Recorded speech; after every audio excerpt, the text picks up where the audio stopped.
The judges score the contest 48-46, 48-46, and 47-47 for the winner by majority decision, and still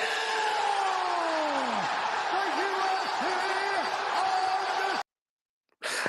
And still, ladies and gentlemen, the undisputed African fighting podcast champion of the world. Welcome back to Fighting with Friends. This is your weekend recap show. With me, as always, in the stream, ladies and gentlemen, our reigning defending undisputed vegan champion of the world. He is, of course, our chief analyst, and that is Brother Gaia. Let's go. Good, Brad. How's it Good. How are going, you? yo? Yeah, all good. I believe you had quite a good weekend from what I hear. It was the Painting the first town, weekend off. painting the town all kinds of colors. Yeah, we did have the weekend off, ladies and gentlemen. We were enjoying our time off, but we are now back. And we did, of course, also have a fantastic fight card that we're going to be recapping for you today. It was one Friday Fights 122, which took place on August the 29th. 2:30 South African time, and what a card was BG. BG, as always, we will start at the top of the card. Let's go.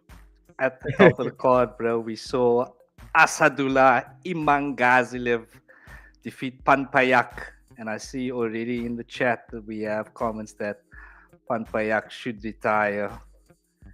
I mean, look, it was quite a brutal finish in the very first round. So what can you tell us here, BG? How did this one play out? That's what I feared, bro. I'm not gonna lie. Like, that's literally what I was fearing for. If you watched the preview, thanks to those who did watch the preview. I was speaking about this fight and I was saying I wanted Panpayak to win, but I just thought, I was like, I don't see it happening. Because of where Panpayak is at and like how much he's regressed into this, not the fighter that he once was, bro. Like, he's now 2-2 since coming back from his injury. In the one championship, and he just hasn't looked the same kind of fighter. And if you think about where Asadula is in his career, 23 years old, undefeated, he's on the rise, right? Panpayak, even though only being 29 years old, he's fight like someone that's 41. And that's mad to say because he's moving like that, right? And he's also fighting like a fighter that's looking at the other side of the mountain, where Asadula is not. He wants to obviously become a champion. He's part of the Mehdi Zatut team, which, if you know about the Mehdi Zatut team, they've been saying that they want to claim all the titles in one championship. Obviously, besides the jiu-jitsu one, but I mean all the stand-up discipline titles, boxing and Muay Thai and all the divisions. They want to be the gym to hold all their titles. Just looking at the fight when they matched up, even when they were facing off, you could clearly see that Asadula was significantly taller. He didn't even look like he was worried about anything. Panpayak threw his best left kick to the body, and Asadula took it. He had no problem walking forward and letting his hands go again and set up the high kick. And apparently the jab cross high kick was what was set up from one of his coaches. They said they trained that drill consistently through his camp because of the stance of Panpayak. And when Panpayak switches to orthodox and throws a lazy right hand, they notice that that's the time to counter with that right high kick. He was in orthodox, which is not these traditional stance, his fight stance. So yeah, it was perfectly planned in. It looked like that the game plan worked out perfectly for Asadula in the fight, and it went over in such a quick concession. It wasn't even 2 minutes into the fight, and it was already a high kick knockout. And sad for Panpayak because it is a devastating finish. But why I'm also in agreement of you should maybe consider retiring is either retiring or maybe changing divisions. Maybe I don't even think going up to bantamweight would help him. To be honest, I think they will swallow him up the whole day because bantamweight is big dudes. And he's quite a decent size for flyweight already. And losing to someone that's not even ranked in the top 5, which he's close to be there, right? But I mean, you're losing to someone that's so much younger than you, kind of puts you in the conversation of like, okay, if I'm losing to the up and comers, technique, like how you want to look at it, then what's going to happen when Asadula is basically ranked top 5 or had a title shot or is the champion? You know, what is Asadula going to look like in 4 years from now? You know, Panpak's not going to be able to compete with those guys. So I just think that he should either do that or maybe even cut and go down further, which I don't think he can. But losing to the up-and-coming dudes is not necessarily where you want to be. And yeah, all praise to Asadula's performance, because that had us off our seats, bro. I watched back our live, and that both of us were like, "What the absolute hell? What just happened?"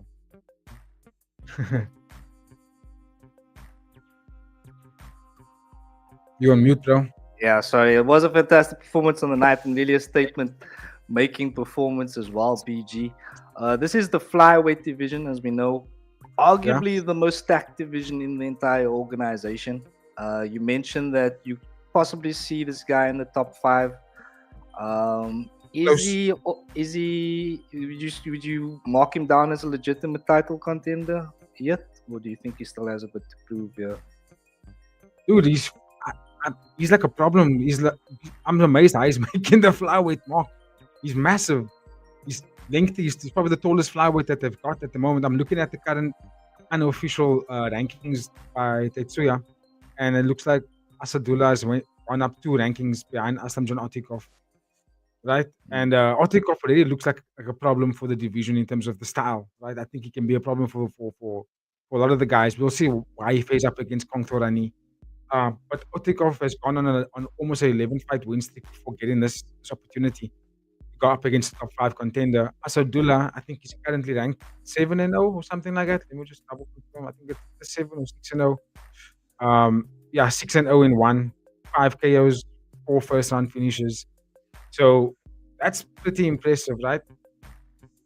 So being in the top 10, if you think about it this way, but I know it's unofficial rankings. He's probably going to get a fighter like Nakarov next, right? Who's ranked number 6. I don't think they'll give him anyone else above that. Taosia is probably going to get a fight against Shimon Yoshinari. I hope they make that fight actually happen. Numsurin is locked up with Otikov. Nongo is locked up with Rodtang. Superlik is locked up with Yuki Yoza. So that means the entire top five is all locked up in a fight for the rest of the year. And if Imangazaliev wants to fight again, don't know if it's going to be in this year unless they give him someone outside of that top 5, which will most likely be Nakarov, right? But he just came out of a devastating loss to Jao Suyai. But in a nutshell, to answer your question, I don't see him as a title contender just yet. I think he's going to have to go up against someone like a Nakarov first. And if he gets through him, which I think he will, by the way, easily, top 5 contention, like a title contention for sure. Mm-hmm. Keep thanks, Brother Gaia, breaking that down for you very nicely indeed. Drop a like on the stream for that in-depth analysis. Give thanks, PG. And let us know your thoughts in the chat, ladies and gentlemen. We are live. Drop us some thoughts in the chat there. If you aren't watching live, let us know your thoughts in the comment section. But PG, we do have quite a few other headlines that we need to get to, yeah? Sure. And that including I would say arguably the headline of the evening, yeah. We had Numsurin really pull the rug out from everyone here, beating Songchainoi by majority decision. And yeah, I mean, I believe it was the correct decision at the end of the day. But is this kind of like one of those, because now it's obviously messed up a lot in terms of setting up the Nadaka fight for 1173. So yeah, I mean, I'm very interested to hear your thoughts on first of all, the fact that this fight happened, and that they would put that fight in jeopardy, because it kind of sounds like you play stupid games, you win stupid prizes, and now they're in a bit of a situation where it's like, you know, is Numsurin gonna fight Nadaka now? But anyway, BG, give us your thoughts here, bro. No, you're making good points there. I am in agreement of what you're saying. Firstly, because when I did the preview for this fight, I said, Nadaka Yoshinari's got a bit of a layup here against Asmani. Nothing against Asmani. He's fought against the best guys. In fact, his last 2 fights have been against Nadaka and I think Nishikawa as well. Your guy, Tenshin. So he's fought like the top guys. I just thought, Nadaka's getting someone that he could probably walk pretty easily here. And then I saw Songchainoi versus Numsurin and I thought, wait a second. That's a bit of a risk. Even when I did the preview, I said, again, I want Songchainoi to win so we can get that rematch against Nadaka Yoshinari. We can get that title contention. But then that sound is on. Sorry. Yeah, so when we saw that fight, I thought this is actually a jeopardy for what they had planned, because Numsurin is also undefeated. in the same division in the organization, and also has been beating people in quite good fashion. I was like, that's too risky, bro. It's a bit of a risk for Songchainoi here. But I still thought he was going to win, right? And then when we watched the fight, as you can see on screen there, the knockdown from Numsurin. And then even when Songchainoi was coming back in the fight, there was an argument to be made that he came back hard second round, third round, but he didn't really put Numsurin away. And this didn't really put him in that much trouble. Numsurin was countering really well. Actually was perfectly game planning for the fight, because even with that knockdown, I watched it back so many times. Numsurin waited for that knockdown, waited for that opportunity, because I think he kind of knew that Songchainoi's such a heavy puncher. Like he game plans for his power most of the time. You can even see that he starts the body shots first, but he immediately lets his guard go away.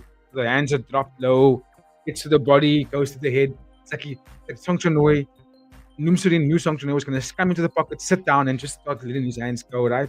Abandon your defense. And that's what it looked like Numsurin was prepared for. Because every time when they did get into a car crash moment and they did let the hands go, Numsurin was coming out best every single time. He was coming out cleaner. And it looked like he just game planned perfectly. Like he was prepared to upset, all the plans. And also kudos to him, because now he's got a $100,000 contract. He's now a full contracted fighter out on one championship. And by doing that, it kind of indicates that he's probably going to get Nadaka Yoshinari next, right? I'm looking at the atomweight unofficial rankings by Tetsuya again, and he's got Numsurin in number 2, Songchainoi in number 3, Nadaka number 1. So, you know what I mean? You can't have 173 without Nadaka on there. He's a superstar, bro. He's a megastar. He's like the second coming of Takeru. He's like the next big thing coming out of the country. So, they're gonna obviously try and prioritize him on that fight card, and probably make an inaugural title for him. So then, who should he fight next? They will really, and by the virtue of having Nadaka Yoshinari ringside for that fight, and I told you where one championship wants to go with it, right? And now you can't not give it to Numsurin. Why? Because it's not Songchainoi. He didn't go on a 9-fight win streak. He didn't fight Nadaka Yoshinari because he isn't that much of a storyline. But he beat the guy who you bank on to be in that storyline. So you have to go Numsurin. You have to. You know what I mean? Because what else is Nadaka going to do on that night? He's just going to do a kata for the fans in the ring there. Welcome to Japan and be the curtain raiser for the event. Not at all. So yeah, I think they're going to have to do that, bro. In my opinion, they're going to have to do that. It's the right thing to do also. Yeah, I do agree, VG. I mean, it's like, Numsurin, he beat the guy who was the guy, so he should be the guy now. You know what I'm saying? So, yeah, bro, he's the guy. So let him be the guy, one championship. I do agree. But yeah, yes. Again, if you're going to take these kind of risks, it's a fight at the end of the day, bro. Anything can happen. And like you said, bro, Numsurin, nothing to play with. So let's see how that one plays out, brother Guy. Do you have any final thoughts on this one, bro? Yeah, I'm just gutted, but also not. It's like it wasn't like Songchainoi lost to a dud. He lost to a worthy opponent. Let's be honest. You know what I mean? He lost to someone that's.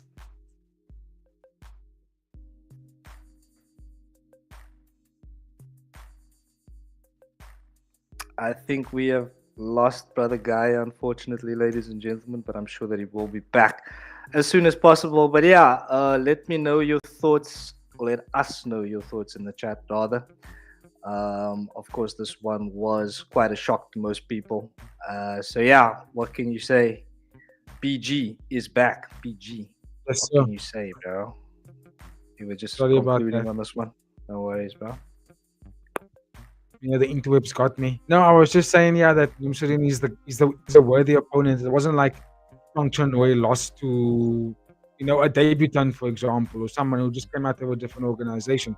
He lost to a fighter that has been taking names on championship, bro. He's been taking out names. So we got to give him props to that. So that's why I feel like it's at the end of the day, I think Nadaka Yoshinari is going to get a worthy opponent. To be honest with you. Let's go, and very much looking forward to that 1173 card, ladies and gentlemen. But yeah, we'll talk about Nadaka in just a few minutes. But we did have the return of Ferrari.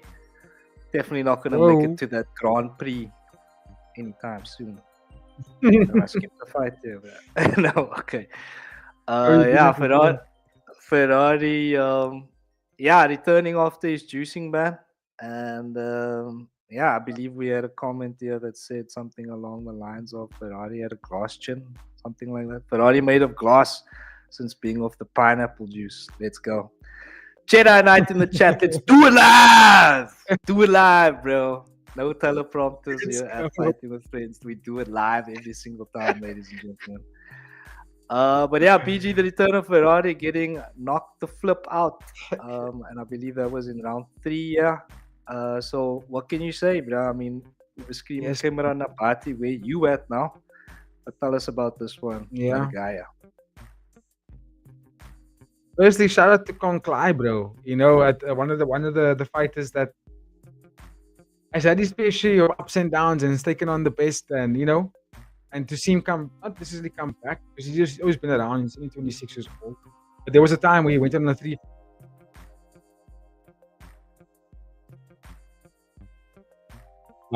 That for me speaks volumes about where he's at because I've always supported Conklai.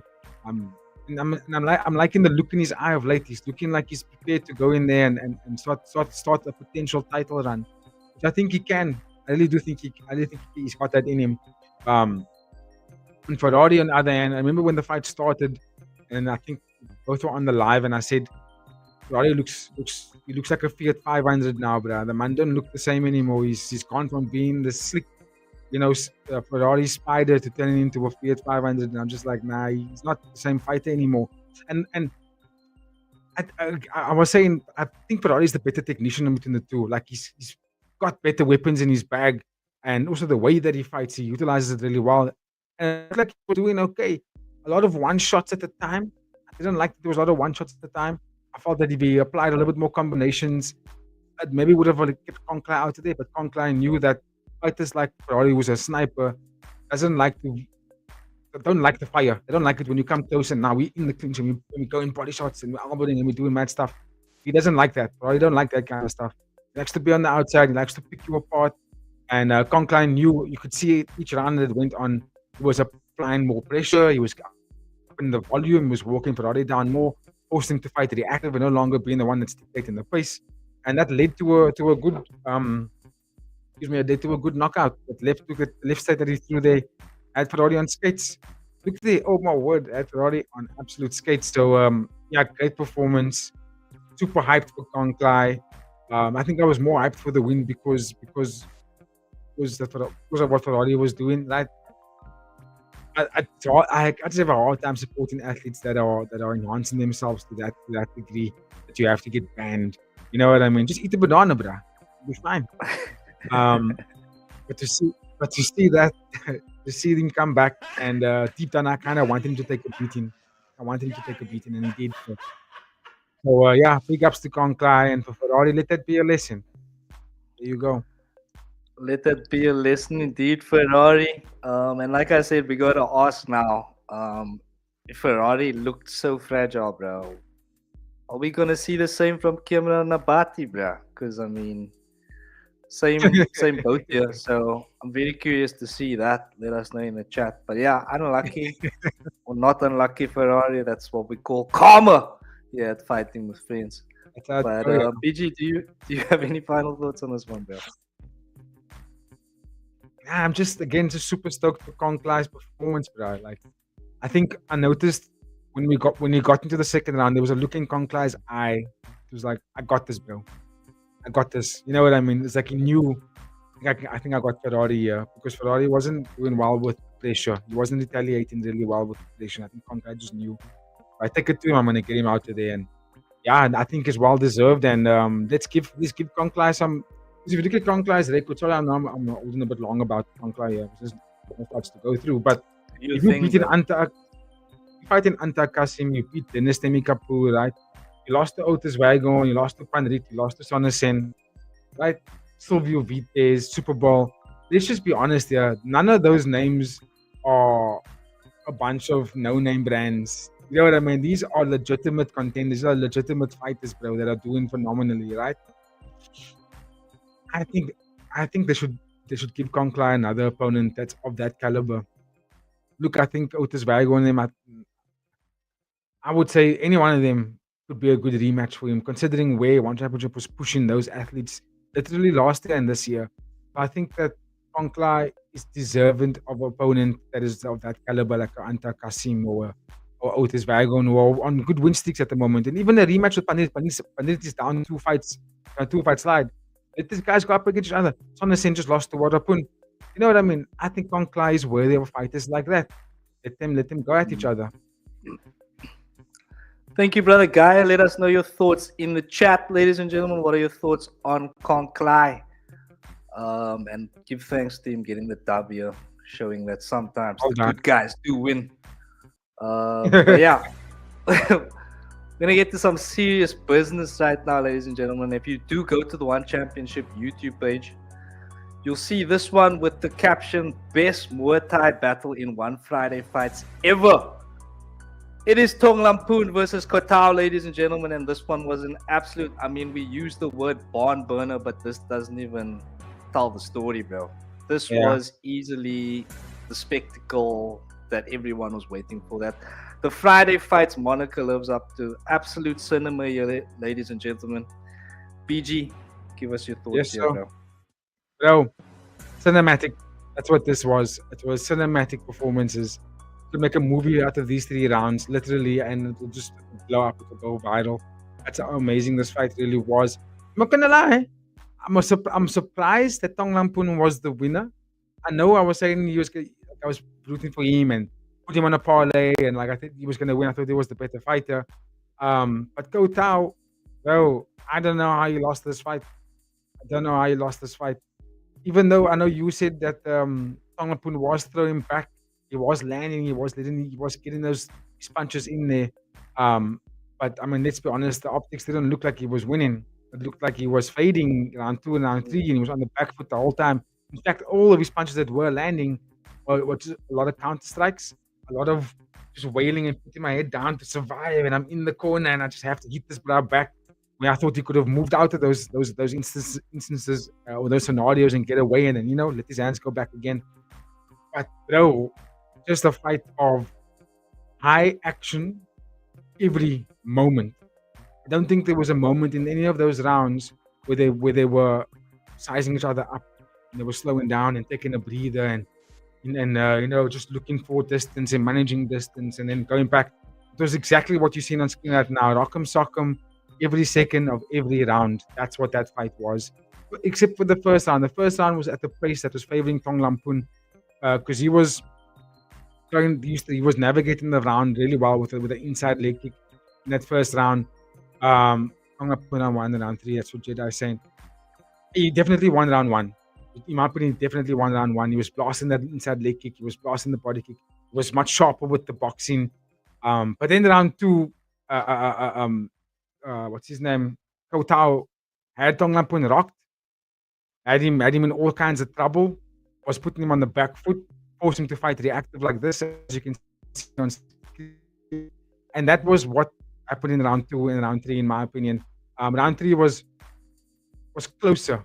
Round 3 was so close it could have gone to either one because there was both guys had at least 50% of that third round where they were going forward and letting the damage and shots go and just and then one tied out and then he had to defend again. And just, dude, in my opinion, both guys won in the night. If you really want to be fair about it, but I just felt that there was a slight advantage to Kotao. But still, at the end of the day, I think One Championship 1 year. if you want to put it into just to get to a conclusion, I think One Championship 1 year because now they got. I think the fans know that they've got 2 really top contenders for that strawweight division going forward. They can definitely count on these 2 gentlemen to put on some good performances. That's just a fun fight, though. Fun fight. I think Jedi's got comments there. Round 3, Tong Lampoon counters, distance, and clean shots. Yeah, it was a complete rock'em sock'em, bro. It was a complete rock'em sock'em. I think I would love to see One Championship try and invest in these fighters a little bit more. Let's give them other opponents. Let's see if we can work something out there because, dude, fight style-wise, crazy. Absolutely crazy. Absolutely, bro. And speaking of the strawweight division, ladies and gentlemen, breaking news. that we received today. Toilet Tet versus Sam A is set for one Friday. Fights 126. Let's go. Just a bit of news for you there, ladies and gentlemen. Give thanks, BG. And yeah, just again, if you haven't seen this fight, ladies and gentlemen, I mean, we say this sometimes, go back and watch this fight, but go back and watch this fight. As you can see from the chat here, Jedi Knight says best fight he's seen, top fight, best I've seen in a long time. Yeah. And I'm inclined to agree. It was crazy. Crazy doesn't even come close to describing it. But Brother Gaia, do you have any final words on this one for us, brother? Yeah, again, I just want to quickly add one more thing about Kotao, because he doesn't have as much experience as Tong Lang Pun does, right? And he also hasn't fought in the organization as long. So it was a bit of an unknown factor. But bro, did he make it a fight? Like, he came in there and he made it a contest between the two guys. Because I thought Tong Lang Pun was going to walk him. Because I've seen Tong Lang Pun before, and the man's got power for the 122, for the 125ers. He's got a lot of power.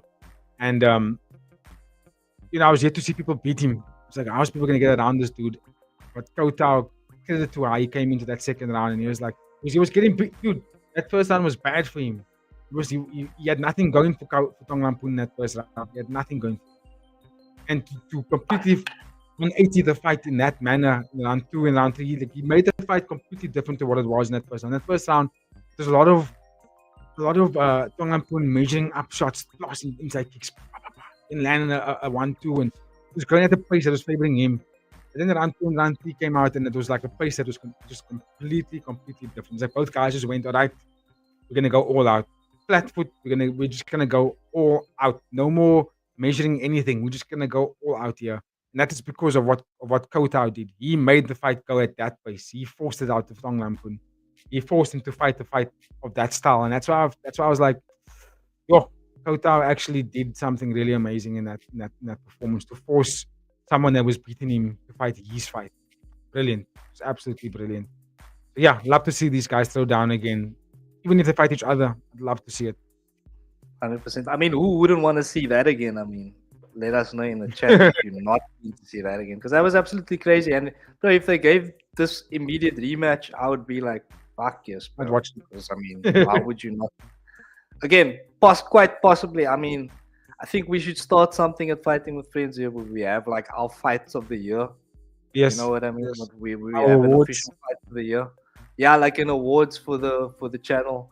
And I think that it's going to be very difficult to take this out, especially if we're going to categorize it in terms of like Muay Thai, kickboxing, MMA. Yes. This was, I mean, even if we go across all 3 disciplines, this would be very difficult to put anything above this so far this year for me. So yeah, just again, ladies and gentlemen, if you haven't watched it yet, definitely go and check that out. Jedi Knight in the chat, he never lost anything yet, counts against the record, but one can only take away pros from the performance. 100%, bro. Yeah. 100%. All positives from this one. I agree. You said, BG, I think one championship would really the winner. And the fans, of course, were the winners here at the end of the day. But all right, we're going to focus now, BG. Songchainoi defeat, focused by second round KO. Honestly, one of the cleanest left hooks you'll see the side of the Mississippi, ladies and gentlemen. But yeah, take us through this one, and I'll also just prepare the finish here for you, BG, so you can talk us through that. Yo, dude. Let's go. Look, it was a good fight between the two youngins. Both guys literally only just over the 20 age mark. But Focus needed to come back and put in a performance that he was on a bit of a slide. But Songchainoi, I've watched him before, and I was like, this kid is something else. He's built well. He's got some good durability. Fights really good. Loves to get in tight, very close combat. Doesn't really fight on the outside so much, which kind of led to his sequence. Even in the first round, it looked like he was really having the fight go his way, in and out movements. Had Focus really reacting, fighting on the back foot. Also, you could see those moments when Focus would land stuff on him, and Songchainoi was just able to take it. And I was like, yo, this dude is actually leveled up from the last performance. But you always knew that he had, just by looking at the optics of the fight, you always knew that Songchainoi was going to get the finish, because he was kind of bullying Focus. Like, even though when you're walking someone down consistently all the time, the fight's going to go your way. You're setting it up for where you can get that finish in sequence. You said it was the cleanest left hook. bro, that left hook came because Asadula had focused twitching on a lot of stuff. The fainting. There was even moments in that first round where Asadula was going to the body with a right straight, which was making focus react to that. That's why the knee came up when he thought when Asadula came in like that. He thought there was going to be another shot to the body, but this time he just went up high with it and caught him with the left hook. It didn't even have any telegraph on it. There was no wind up, nothing. Just walked in, come into the clinch, cracked him with it. Beautiful, and that also showed, in my opinion, that Asadula had this fight unlocked all day, every day, because to walk into someone's void with that amount of confidence, as if you knew, like, I'm gonna crack this dude. It's like he knew he had focus. He had focus on the back foot the whole time. He's like, I'm gonna crack you here, bro, because you're not actually giving me anything back. And that's how the fight was playing out. And yeah, just a big win for him. And because Focus is a tough contender for the young fighters. But yeah, just a good performance from Asadula. I love to see him go forward more. Like, let's see the growth of this young athlete, because that's a very good display of Muay Thai on the night. What's it, 129 pounds, right? So they are technically flyweights. They're technically flyweights. So there's something to witness here. Look, still to crack the top 10 flyweights is still going to be very difficult for him. But I mean, he's only 20 years old. That being said, Akif Kulazada is ranked number 10 and he's 19. And we got the Stupinan twins as well. So the list is gonna be long for him to get there, but still, man, something to watch. Yeah, just all credit to the roster. I'm happy that the roster's going. We got Jedi Knight in the chat once again. What's up, Jedi Knight? He's a hot prospect for sure. Sure. And yeah, let us know in the chat. Do you agree with Jedi Knight? Jedi Knight active in the chat. I'm not gonna lie, he's quite stacked. Only been 21 years old now.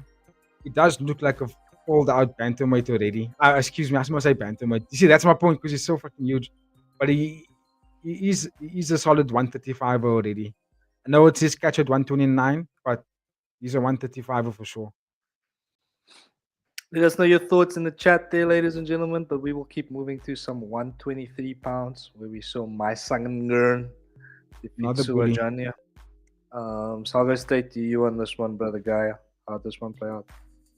Yeah, another bully-like performance. You've got all the gentlemen. My Sangern is not like 30 plus, right? He's only 23, 24. But he fought against Suwajan, who's only 17, I think, or 18 years old. And I know you said it on stream, AD, that in Muay Thai it doesn't really matter because these guys have been fighting for so long. But I still think that there's some kind of science to it in terms of just body density, muscle bone density from a younger body to an older body. I know the gap isn't that large between the two guys, but when the fight was on, you could clearly see that the one dude significantly was bigger and stronger. Like my Sangern was significantly bigger and stronger, and he had Suwajan going backwards all the time, just bullying him. There was even moments in that fight where Suwajan counted, and my Sangern's hands were like this.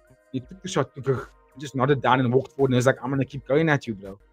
And I'm a little bit disgusted by the performance as well, because it just looked like it was a bully-like performance. And on top of that, there were three knockdowns, and in each knockdown, my Sangern threw a knee to a grounded opponent.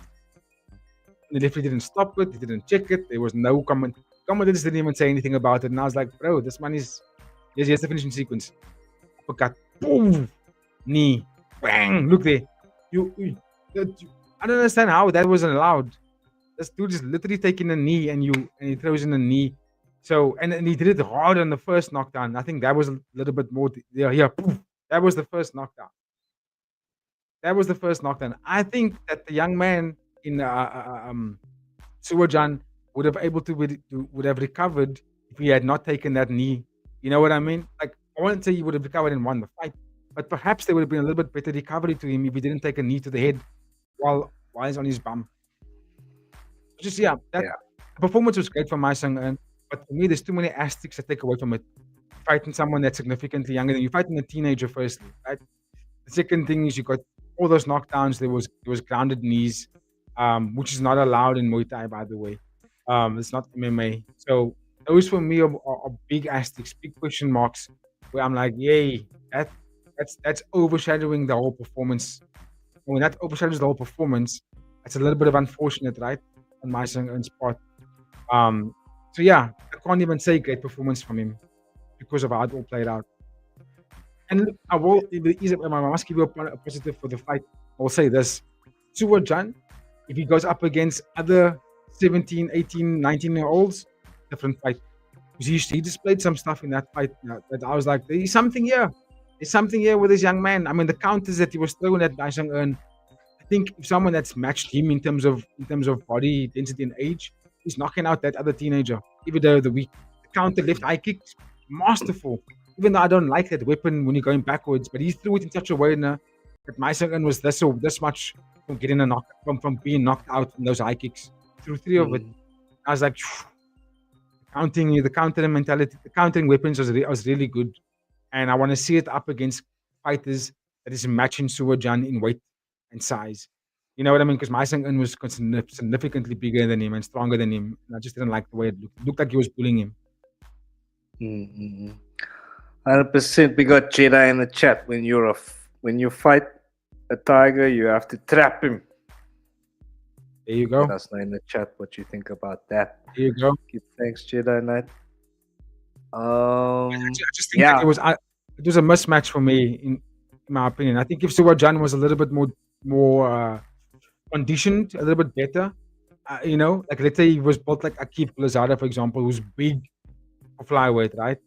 I just think if Suwajan looks like he's a little bit smaller than 123. That's just what it looks like to me. It looked like he didn't have the density and the conditioning to take those blows. The fight would have been different, I think, if they were a little bit more even. It was just a complete mismatch. Okay, thanks, brother Guy. Let us know your thoughts in the chat, ladies and gentlemen. And if you're not watching live, once again, let us know your thoughts in the comment section. But we're going to talk about some more serious business now. Muhammad Sirani went to the Lions seemingly time after time, but always seems to produce the goods. He, of course, beat Kaito Ono, and Kaito Ono was slated to face Marat Grigorian. Yeah. So where does this leave Muhammad Sirani now, PG? Maybe you could just tell us a little bit about kind of the approach One Championship's taking here with him before we get into the fight itself. Yeah. Look, if you look at Muhammad Sirani's last three fights, right? Oscar now, Kaito, and Liu Mingyang. Right? Kaito is a champion, double-weight champion, 2-division beast coming out of Japan, and Sirani schooled him. Liu Mingyang also came in on a debut. His debut fight was Sirani. Sirani schooled him as well. Oscar is another champion, WBC champion, I think it was. And his debut fight is again Muhammad Sirani, and Sirani schooled him as well. So that's 3 fights now. He's taken on basically he's taken on champions in their debut fights in One Championship, and Muhammad schooled them in a very good fashion, by the way. He also beat Sita Chai, who's another champion, right? Let's just look at that. He also beat Avatar. He was on a good win streak. He lost to Shadow. Okay, Shadow and Kunsuk are big dudes. They're pretty big for. Look at Kunsuk is also a champion. So he's other than Shadow, he's basically just fought against champions the whole time. So Muhammad Sirani, and this is all still only 23 years old. Think about what age he was at when he fought those other guys, other former champions, right? So I think Muhammad Sirani is One Championship has been using him as a not necessarily gatekeeper, but as like a benchmark tester for where to place these fighters. Because those fighters that he had beaten has gone on to fight for titles and has won it, right? Liu Mingyang's fighting against the Muay Thai champion in Tawan Chai in 3 weeks' time. Now, Liu Mingyang is also fought against Masaki Noiri, who's also a champion. So I just think that Muhammad Sirani should deserve more, in my opinion. I see he's ranked number 8. No, I lie. He's ranked number 9 in the Muay Thai division. I don't know what his kickboxing ranking is, but he's ranked number 9. And if you look at that flyweight Muay Thai rankings, it's murderer's row. Everyone there can kill anyone. So I think Muhammad Sirani. I saw a post on Tetsuya's X account, and he was saying give Muhammad Grigorian at 173. And Grigorian doesn't have a fight. I'm all for it. I'm all for that. I think it's a great fight to make. Sisirani is worthy of it, in my opinion. Because how much more former champions are you going to feed this, bruh, before you actually give him a title fight? Now, I don't think he'll get a title fight, but if he beats someone like Marat Kagorian, you know what I mean? You could say, listen, give me Super One, or give me Tawanjai kickboxing, then I can take on Noiri next. Or you can make an argument, bro. You can definitely make an argument for that. I just think maybe they were holding him back because of the age. But I'm at this point, I'm like, bro, he's only 3 years younger than Tawanjai. Let this man compete in the top 5, please. Because they were going to give Keita Uno Gregorian and title shot if he beat Gregorian. Yeah. You know what I mean? So you could do the same for someone who's basically beat all those guys who won championship again for banking on to win. And Cesar, and he spoiled the party. So he deserves more, in my opinion. And this fight as well, he fought a great fight against Oscar. And I will say this again, Oscar left me going, I want to watch him fight some more. That's how good he was. Because it wasn't an easy fight for Cesarani. Even though Cesarani won unanimously, in my opinion, he won every round. But Oscar made it competitive, bruh. Oscar was in-game management. He was game playing differently. He changed up the pace in the second round, which changed the whole dynamic for Cesarani. He had to switch from southpaw to orthodox, because what Cesarani did was he game planned southpaw, and he was like, I'm gonna blast body kicks at this brew the whole time, and it won in that first round. And it was hard body kicks, bruh. Oscar game plan, he switched up his stance, double jab, he threw his high kick more consistently, in and out movement, more volume, which forced Cesarani to change his game plan. Dude, just a very good display of kickboxing from both guys. I really liked what I watched from both gentlemen. And I want to see Oscar fight again, dude. I'm hella impressed. He might even be better as a Muay Thai guy. I think he is a Muay Thai fighter, actually. I think he is a Muay Thai fighter. This was one of the very small amount of kickboxing fights he has on his record. But I think he's predominantly a Muay Thai guy. So I think he should actually go into the 4-ounce gloves going forward, because he looked really good. I think he actually looks better in Muay Thai. Sarani, I think he can do both. I don't know who they would give Oscar next. Also depends on what they do in terms of which discipline he fights in, and also if he is coming back. This is only a 1-fight contract, so I'm not too sure there. But for Amateur Sarani, bro, what else? Who else are you gonna give this, bro? What more must he do? Did you give him another champion outside of the organization? You know what I mean? So I think give him Marat Kagorian, let that fight happen. Indeed, bro. Put some respect on my guy's name, one championship. But yeah, you can let us know your thoughts in the comments, ladies and gentlemen, or in the chat if you choose to do so. If you are with us on the live stream, please drop a like on the stream. Time for some more serious business now.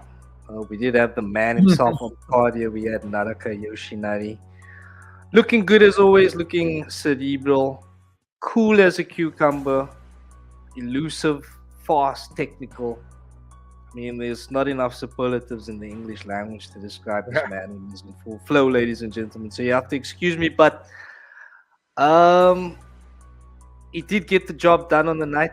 He kind of fulfilled his end of the bargain. Unfortunately, Numsurin fell short. The result, not quite what we wanted to see in terms of the finish. It was kind of an injury, although the record will say TKO. But PG, tell the people what you saw here, bro. Yeah, dude, you kind of hit the nail on the head there. It was one of those performances of like typical Nadaka, right? It's typical of what he does to his opponents. And the finishing sequence was, it was a bit unfortunate. I don't think either fighter wanted it to go that way. But I also understand the referee's point. I know that Asmani was making a bit of a protest against the referee about why did he have to call the fight, but at the same time, your kneecap is literally faced a different direction, and you can't even stand up. And you didn't. Yeah, look there. If this was football, the game is paused, and you call in on stretchers, and you say, "Hey, let's get this man out of here." Look there, you can barely stand.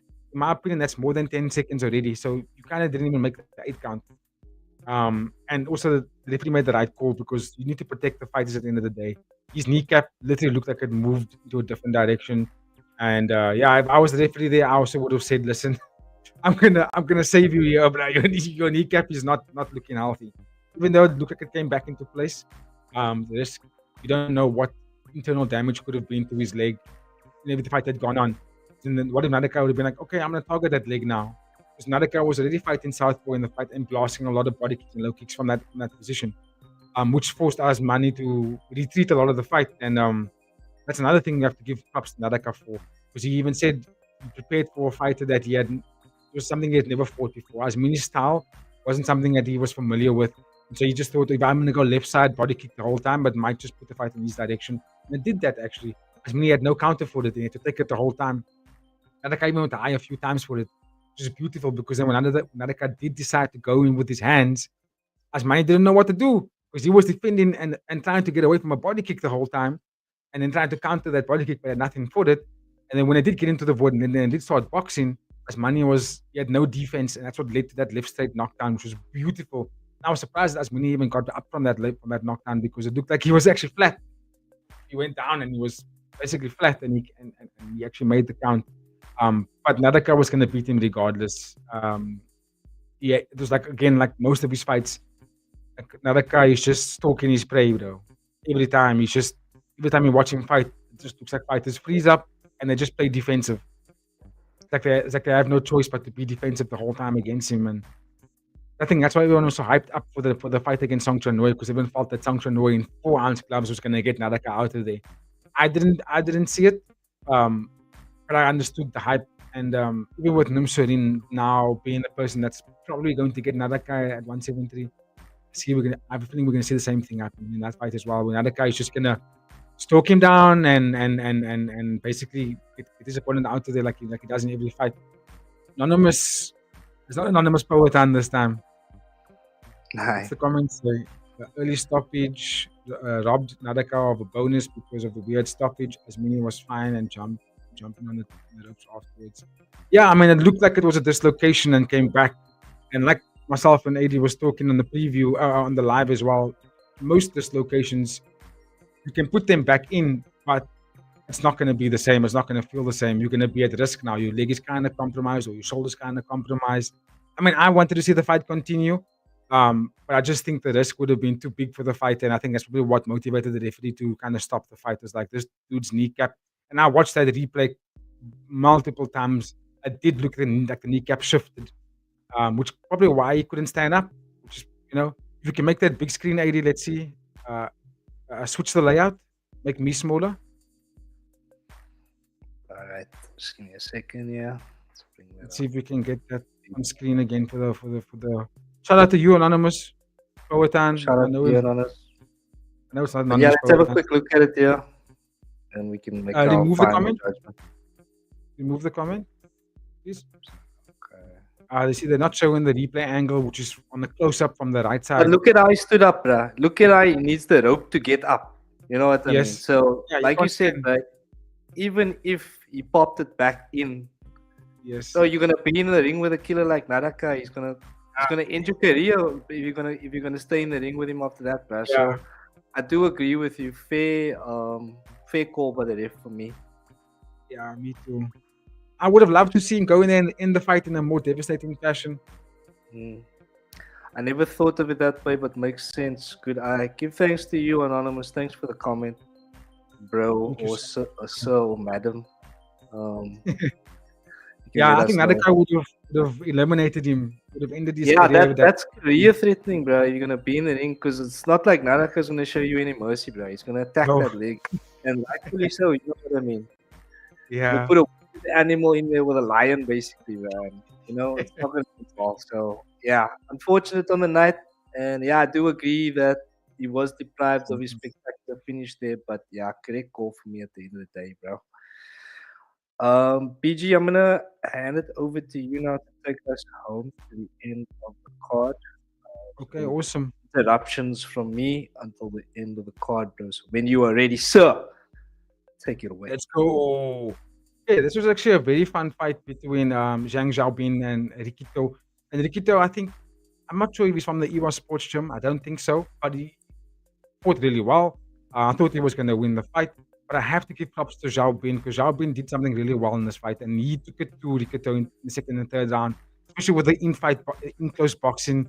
Hit the body, hit the head. He forced the fight to move in a situation that was a little bit uncomfortable for Rikito. Because when Rikito in the first round was having it easy. It looked like it was going to be a walk in the park for him in terms of how he was establishing range, letting those low kicks go, letting the high kicks go. Just looked like he was going to be the better fighter. But I think Zhao Bin couldn't find any information on him, on Tapology or look at previous fights. I wasn't sure what he was going to look like in this fight, though. And Rikito, I think he does have a good name in terms of like how many fights he's actually been on and which organizations. KO, Ryzen. He's, you know what I mean? Like those are kickboxers that fight frequently and fight against really some of the best kickboxers in the world. I thought he was going to win the fight, hands down. But I have to give props for Zhao Bin to utilize a game plan that kind of eliminated the Rikito's best weapons, which were the kicks. Really, he went in there and he's like, "No, we're gonna stay close, bro, and we're gonna let our fists fly here," and which kind of led to the split decision finish. Round 3, Rikito looked a little bit better. He looked like he was able to get around that boxing and fight back and kind of won that third round, but narrowly. Love to see more of them. It looks like One Championship is introducing a lot of kickboxers into their rosters.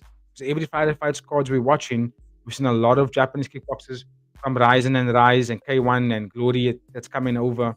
Maybe not Glory, but you know, predominantly the Ryzen and Rise guys coming over. But in a nutshell, for this fight, I'd love to see both of them fight again. Not necessarily each other, because there are other bantamweight kickboxers that are phenomenal. I mean, let's just talk about Yuki Yoza as an example. And previously, we watched last week Hamada, what's his name, Kamp. Before that, the list goes on though. So Rikito is slightly below those aforementioned guys. But great fight, fun fight to watch. I know there was no KO, but if you want to watch a kickboxing fight that goes back and forth and like you see fighters changing their game plan in the rounds during the fight, go watch this fight back. I think both boys put it on a display where you would recognize their names if you see them on another fight card again. And we go, oh hey, I actually want to check out this fight again. You know, that's how good their performances actually were. But yeah, no bonuses, nothing. You know, that will be getting you out of your seat. Just a good, clean fight between two guys that were quite competitive.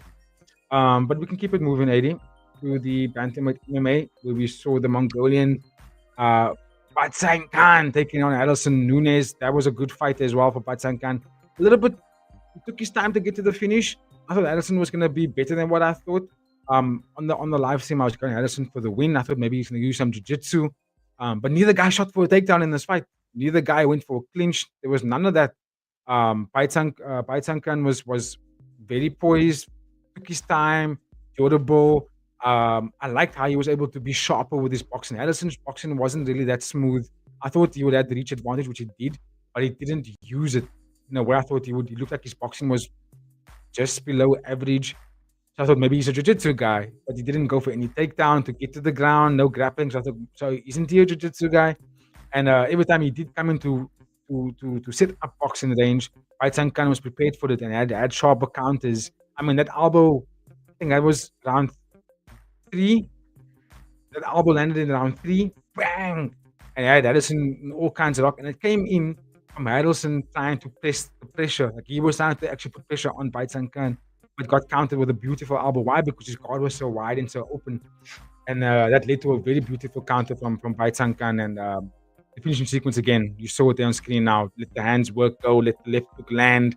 Madison was basically out on his feet, which is credit to the guy for not going down. But the referee did step in there to save him because he had no counter, there was no defense. He just took the shots, and good performance of Batsan Khan at the end of the day.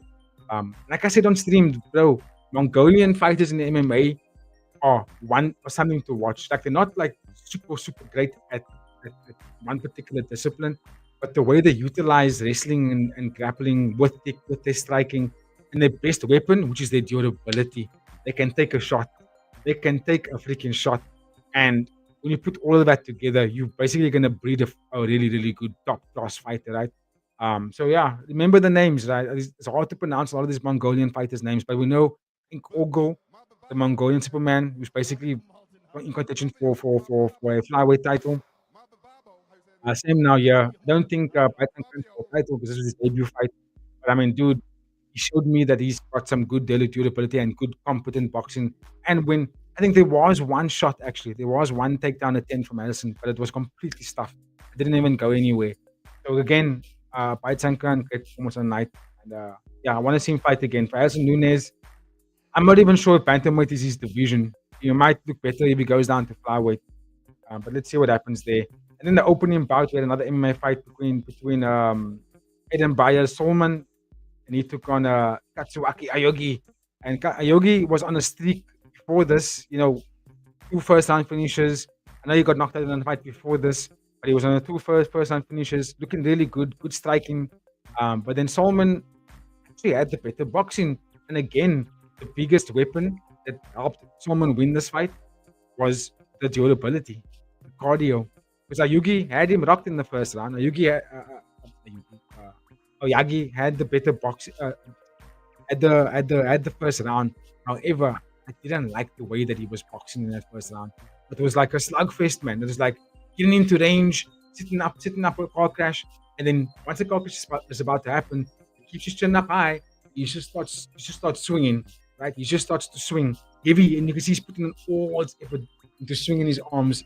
Where Solman in those exchanges, he was using his hips a little bit more and sharper and shorter range counters, but still sitting down on his punches, right? He still sat down and threw haymakers back at him, and you could see it was actually flipping it into his favor, into Solman's favor, and that for me won in the fight.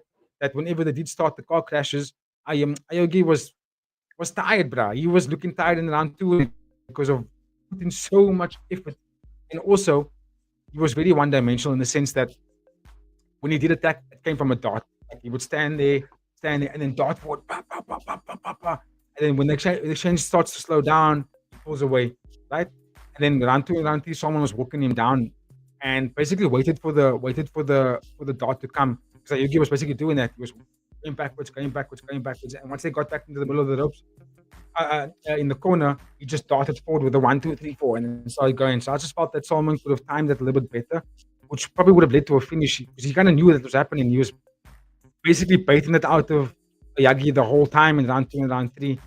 I just felt that he could have set up a finishing sequence a little bit better there, but he did win the fight by having sharper, cleaner, faster boxing throughout the rounds, and that ultimately won in the fight. Great performance at the end of the day. And good curtain raiser.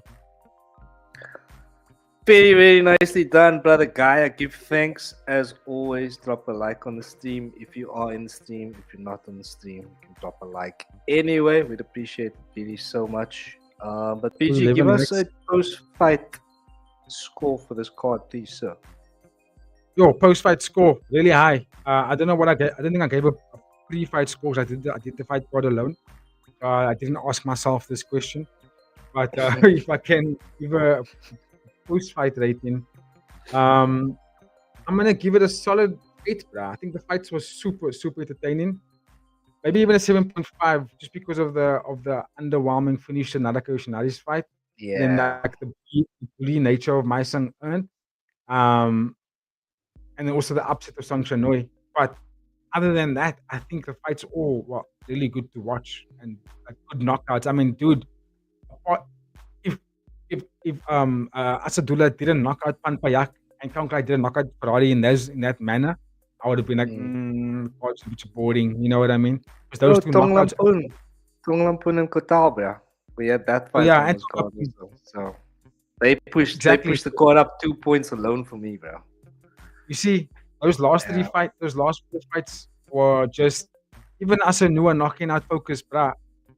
Let's just say that the main card was absolutely explosive. It really gives me either 7.5 or 8. Yeah. Or 7.5. It's good for me. I'll give it the extra 0.5. Feeling generous here on a Monday evening, ladies and gentlemen. If you are feeling generous, why don't you give us a super chat? No. Anyway. But yeah, you wanted to talk about a One Friday Fights 126 PG, so I'll bring the card up here. I don't know how much detail you want to go into here and how much we should save for tomorrow. But do your thing, bro. I will be here when you are done. Oh, nah, I don't want to go into too much detail because I'll do that in our channel tomorrow, our episode tomorrow, where we do the One Championship news segment. So stay tuned for that, ladies and gentlemen. But I just wanted to just talk about the nature of how massive this Friday fight. It's not a fight night. It's not a pay-per-view event. It's a Friday fight event, bro, and look at that list. You got Tawan Chai, Ming Yang, right? Two champions going up against each other. You got Nabila Nan and Elias Anahachi. Happy to see the return. That's gonna be a I don't even know what to say. I don't even know how to predict that one. That's how mad that fight's going to be. Sixan Sewer Black. Sewer Black. Let's go. Let's go. Malatesta and PTT. I didn't even know they fought before, but they're going at it again. So let's fucking go. Sangati taking on Ali. I don't know anything about Ali, but I think Ali is also a high-level fighter. Because Sangati, he's only been fighting against big names since coming to one championship, right? He's kind of got the Rod Kang privilege being Rod Kang's brother-in-law. But still a very good fighter nonetheless. He's actually phenomenal. Muay Thai and Anta Kasim. I can't sleep. That's going to be insane. Absolutely insane. And then you got your guy, Sam A, returning legend, champion of all champions in every division.